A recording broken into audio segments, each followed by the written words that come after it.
Hi guys. आज की video में हम बात करेंगे भारत बनाम दक्षिण अफ्रीका पहला टी20 मैच।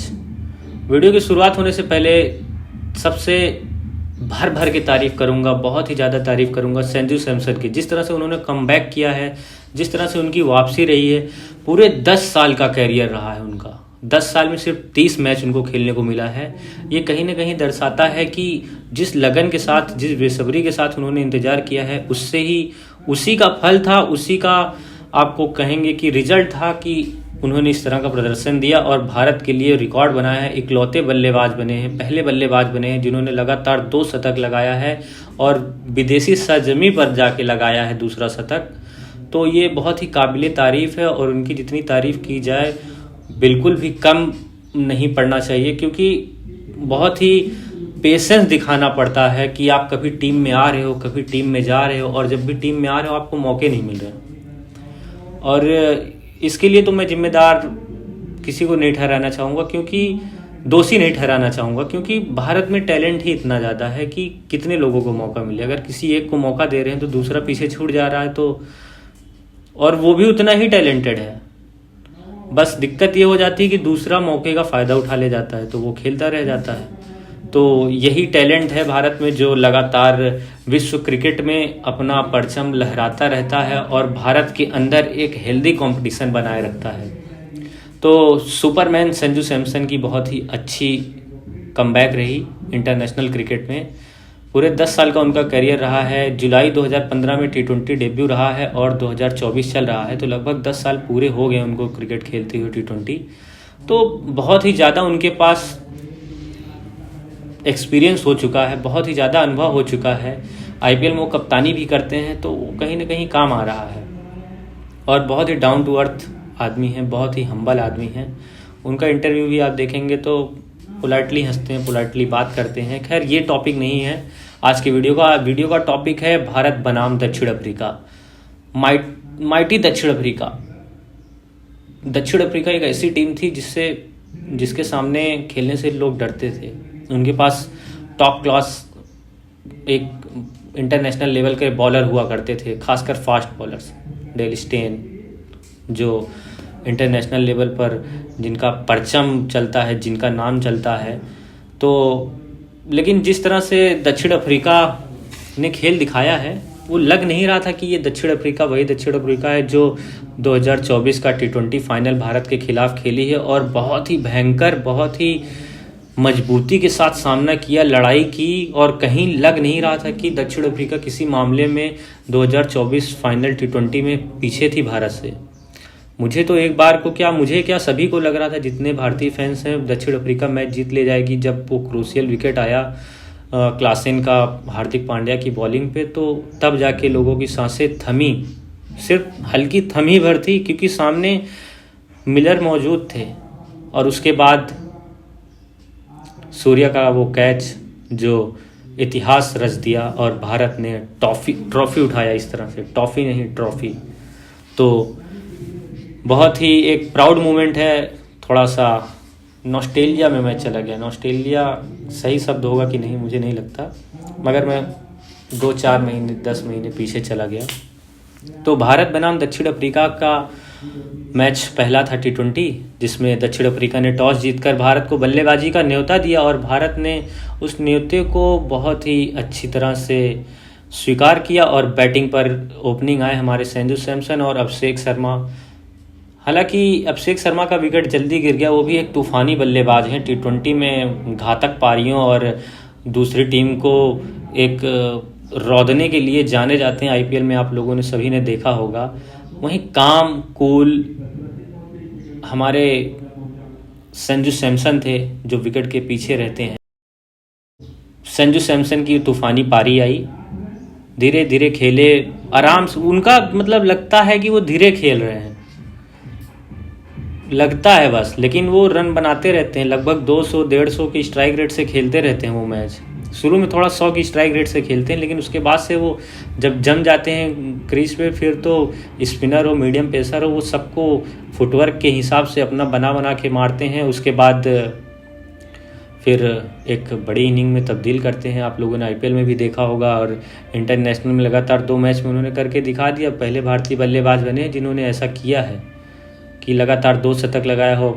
विश्व क्रिकेट में सिर्फ 4 बल्लेबाज हैं, 4 देशों के बल्लेबाज, मुझे सबका नाम नहीं याद है। इंग्लैंड के एक बल्लेबाज हैं, वेस्ट इंडीज़ के होंगे शायद, नाम नहीं याद है, माफ़ी चाहूँगा, लेकिन संजू सैमसन का नाम याद है क्योंकि वो भारत के हैं और मेरे वन ऑफ द फेवरेट हैं। तो इसीलिए थोड़ी ज़्यादा तारीफ़ कर रहा हूँ, ऐसा मत सोचिएगा। वो तारीफ़ के लायक हैं क्योंकि उनका कमबैक बहुत ही स्ट्रांग रहा है। 10 साल के क्रिकेट में आपको सिर्फ 30 मैच मिलना, तो बहुत पेशेंस, बहुत धैर्य दिखाना पड़ता है।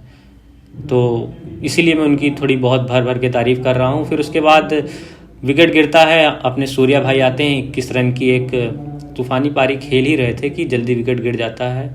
तिलक वर्मा ने 33 रन की पारी खेली और इन तीनों की मदद से भारत ने कुल 202 रन बनाए, 203 रन का टारगेट दिया। उनकी तरफ से कोटजे ने अच्छी बॉलिंग की, 3 विकेट लिए, ब्रेक थ्रू अच्छा दिलाया। हार्दिक पांड्या का विकेट ले लिया बीच में, तो तिलक वर्मा का भी विकेट उन्होंने ही लिया। तो जल्दी जल्दी इनका दोनों का विकेट गिरा, तो वो जो रन का बहाव था, फ्लो रुक गया। जब रन का फ्लो रुक गया तो भारत 20-30 रन पीछे चली है। अगर हार्दिक पांड्या होते तो 20-30 रन आगे ही होती टीम, तिलक वर्मा दोनों साथ में खेलते तो 230, 240, 250 भी बन जाते। 300 रन तो भारत ने दिखा दिया कि T20 में बनाना सबके बस की बात नहीं है। लगभग पहुंच ही गए थे, 3-4 रन का मार्जिन था। तो भारत तो विश्व रिकॉर्ड बना रहा है लगातार। भारत अभी विश्व कप जीता और विश्व रिकॉर्ड 300 रन बनाने ही वाला था, खैर चूक गया।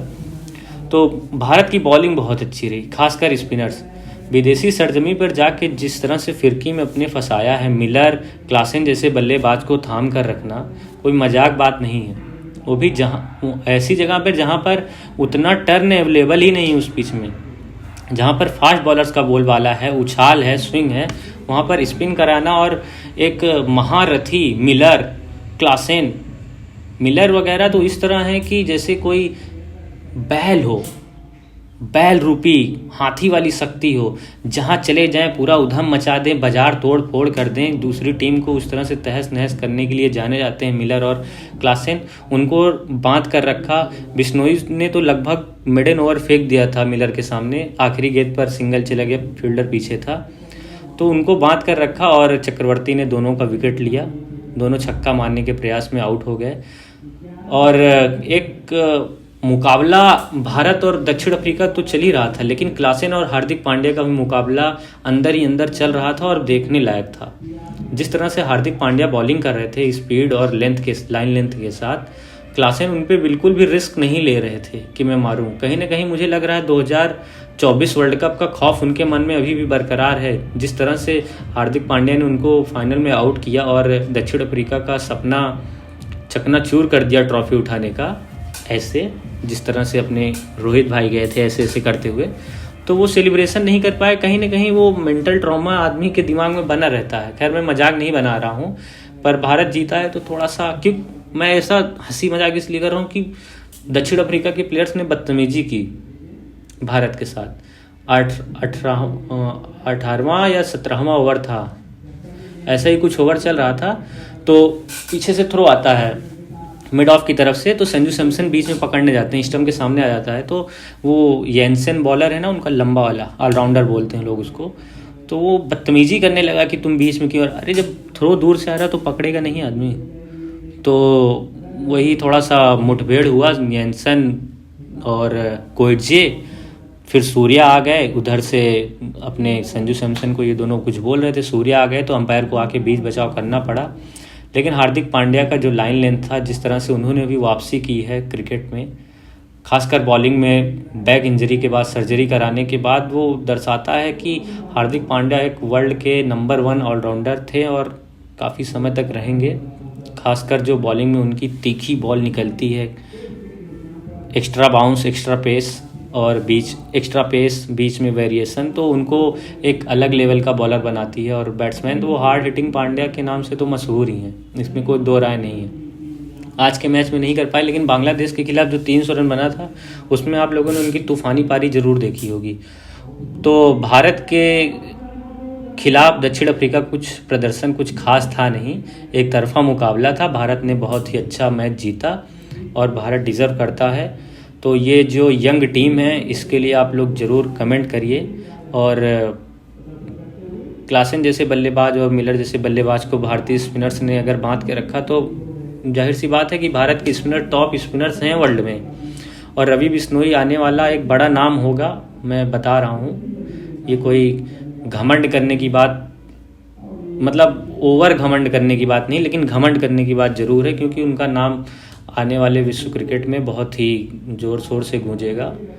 कंपटीशन बहुत ज़्यादा है भारत में, इसलिए ज़्यादा मैचेस नहीं खेलने को मिलता। उधर वॉशिंगटन सुंदर हैं, कुलदीप यादव हैं, अभी चहल भी लाइन में लगे हुए हैं, जडेजा हैं, अश्विन हैं। तो ये जो हेल्दी कंपटीशन भारत में बना रहता है, ये देखकर बहुत ही अच्छा लगता है। भारत का अब कल दूसरा मैच है और एक ऐसी पिच पर है जहाँ पर ज़्यादा मैचेस हुए नहीं T20 के। तो टोटल 4 इंटरनेशनल मैच हुए हैं, जिसमें से 2 चेस करने वाली टीम जीती है और 2 पहले इनिंग में बैटिंग करने वाली टीम जीती है। तो अगर भारत बैटिंग टॉस जीतेगी तो मुझे लग रहा है फिर से बैटिंग करेगी, क्योंकि भारत को बैटिंग करना पहले शायद पसंद है और सूर्या को भी पहले बैटिंग करना पसंद है। सूर्या को पहले बैटिंग करके एक विशाल स्कोर देना शायद पसंद है, क्योंकि बॉलिंग भारत की अच्छी है। भले सभी नए चेहरे हैं, उतना एक्सपीरियंस नहीं है, मगर इतनी अच्छी है कि रोकथाम लेंगे।